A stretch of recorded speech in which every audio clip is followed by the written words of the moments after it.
Hi hello வணக்கம் மக்களே. இன்றைக்கி நம்ம சேனலில் மகாபாரதம் தலைப்பு 12வது தலைப்பை பார்க்கலாம். வாங்க கதைக்குள்ளே போகலாம். இன்றைக்கி 12வது தலைப்பில் பார்த்தீங்கன்னா நேற்றைய தலைப்பில் பாண்டவர்களோட பிறப்பை பார்த்தோம். பாண்டவர்களோட பிறப்பில் 5 பேர் இருந்தாங்க. இன்றைக்கி கௌரவர்களோட பிறப்பை பார்க்கலாம் 12வது தலைப்பில்.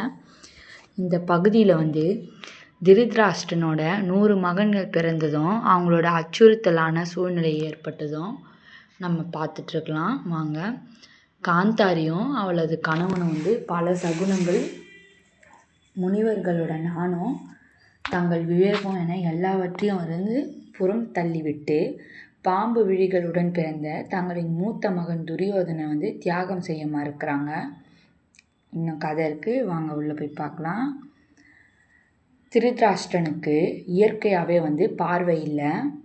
அவனது மனைவி காந்தாரி பார்வையற்ற வாழ்க்கையை தானாகவே தேர்ந்து ஏற்றுக்கொள்கிறாங்க. வரும் தலைமுறையினரில் முதலாவதாக பிறந்த குழந்தைக்கு அரசாளும் உரிமை கிடைக்கும் என்பதால் தன் சகோதரனின் மனைவியாருக்கும் முன்னதாக காந்தாரி குழந்தை பேர் அடைந்து விட வேண்டும் சொல்லிட்டு ரொம்ப பேராவலில் திருதராஷ்டிரன் இருக்கிறாரு. தனக்கு ஒரு மகன் வேணும் அப்படின்னு சொல்லி மனதில் காந்தாரியிடம் எப்போதும் இனிமையான சொற்களை பேசி வருகிறாரு திருதராஷ்டிரன். காந்தாரி கருவுற்றாங்க. மாதங்கள் உருண்டோடுது.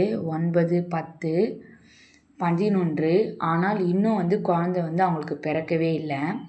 இருவரோட ஏக்கமும் அதிகரிச்சிட்டே இருக்குது. அப்போது தான் பாண்டுவினோட முதல் மகனான யுதிஷ்டிரன் பிறந்த செய்தி சேருது இவங்களுக்கு.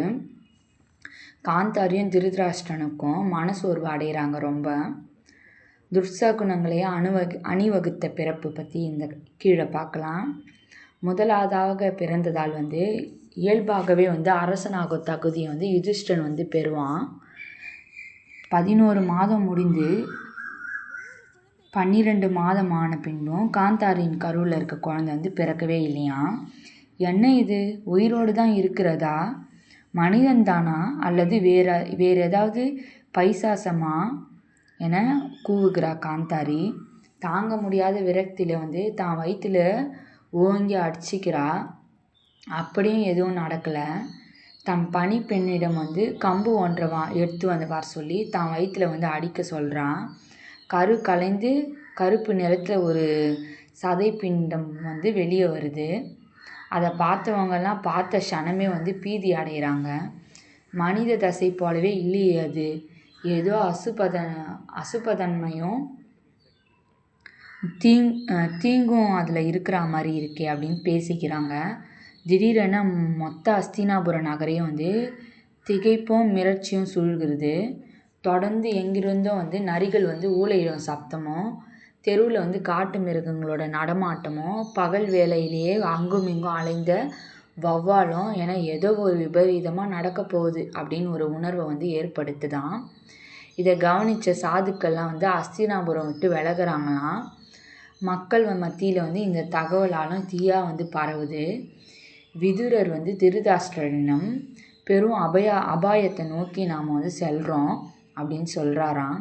குழந்தை நல்லபடியாக பிறக்க வேண்டும் என்ற ஏக்கத்தோடு இந்த திருதராஷ்டிரன் அதை விடு என்றாராம். கண்ணால் பார்க்க முடியாத நிலையில் இருந்தாலும் திருதராஷ்டிரனையும் அசுப சகுனங்களின் ஒளி சேர்றதாம். என்ன நடக்கிறது, ஏன் எல்லோரும் அலறுகிறாங்க, இது என்ன சப்தம் அப்படின்னு கேட்குறாராம். 100 மண்பாண்டங்களிலும் 100 புதல்வர்கள் பிறக்கிற கதையை இதில் பார்க்கலாம். அப்படியே காந்தாரி வியாச முனிவரை அங்கே அழைத்து வரா. முன்பு ஒரு முறை நீண்ட பயணம் செய்திருந்த வியாசருக்கு காலில் ரணம் ஏற்பட்டிருந்தது. அப்போது அவரை தங்க வச்சு தேவையான மருத்துவ உதவிலாம் பணிவிடலாம் மிகச்சிறப்பாக காந்தாரி கவனித்து கொண்டாலாம். அதனால் வியாசர் நீ என்ன விரும்புகிறியோ அதை உன்னையே சேரும் அப்படின்னு சொல்லி வாக்கு கொடுக்குறாரு. எனக்கு 100 மகன்கள் வேண்டும் என அப்போதே கேட்டுருந்துருக்கா காந்தாரி. நீ விரும்பியபடியே 100 மகன்களை பெறுவ என்று வியாச முனிவர் வரமளிச்சிருக்காரு. இப்போது கரு கலைந்த பிறகு வியாசரை அழைக்கிறா காந்தாரி. என்ன இது, நீங்கள் தானே எனக்கு 100 மகன்கள் பிறப்பார்கள் என்று வரமளித்தீர்கள். ஆனால் நான் இப்போது ஒரு சதை பிண்டத்தை அல்லவா பெற்றிருக்கிறேன். இதை பார்த்தால் மனித அறிகுறியே தெரியவில்லையே, வேறு ஏதோவதாக இருக்கிறதே. இதை காட்டில் வீசிவிடுங்கள், எங்கேயாவது புதைத்து விடுங்கள் என்று அரற்றினாள். அமைதியான குரலில் வியாசர், இதுவரை நான் சொன்ன எதுவும் பொய்த்ததில்லை, இனியும் பொய்க்கப் போவதில்லை. அந்த பிண்டத்தை எடுத்து வாருங்கள் அப்படின்னு சொல்கிறாரு. பிண்டத்தை ஒரு நிலவறைக்குள் எடுத்து சென்ற வியாசர் 100 மண்பாண்டங்கள், நல்லெண்ணெய் மற்றும் பலவிதமான மூலிகைகளை எடுத்து வரச் சொன்னார். அந்த சதை பிண்டத்தை 100 துண்டுகளாக நறுக்கி பானையிலிட்டு காற்றும் புகாதவாறு இருக்க கட்டினார். இன்னொரு சிறு சதை பகுதி மீதமிருந்ததை பார்த்தார் வியாசர். மேலும் ஒரு மண்பாண்டத்தை எடுத்து வரச் சொன்னார் வியாசர்.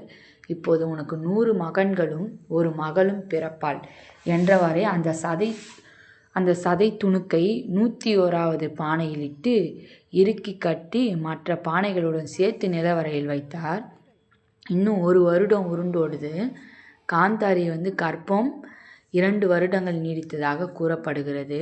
இதனால் 1 வருடம் கருவறையிலே, 1 வருடம் நிலவரையில் இருக்காங்க.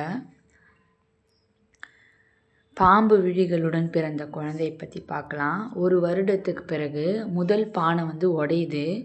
பெருத்த உருவத்தோடு ஒரு ஆண் குழந்தை பாம்பு கண்களோடு பிறக்குது. அந்த குழந்தையோட கண்கள் இமைக்கவே இல்லையாம். நேராக நிலை குத்திய விழிகள் இலக்கின்றி வெறுப்பதாக போல இருக்கிறது போல இருக்கான். மீண்டும் துர்சகுனங்கள் ஏற்பட்டது. இரவில் நடக்க வேண்டியதையெல்லாம் பகலே நடக்குதே. பார்வையற்ற திருதராஷ்டிரன் விதுரரிடம், என்ன நடக்கிறது, ஏதும் சரியில்லையா, என் பிள்ளை பிறந்து விட்டானா, தயவு செய்து சொல் அப்படின்னு கேட்குறாரு. ஆம், உங்களுக்கு மகன் பிறந்துள்ளான் அப்படின்னு சொல்லி விதுரர் சொல்கிறாரு.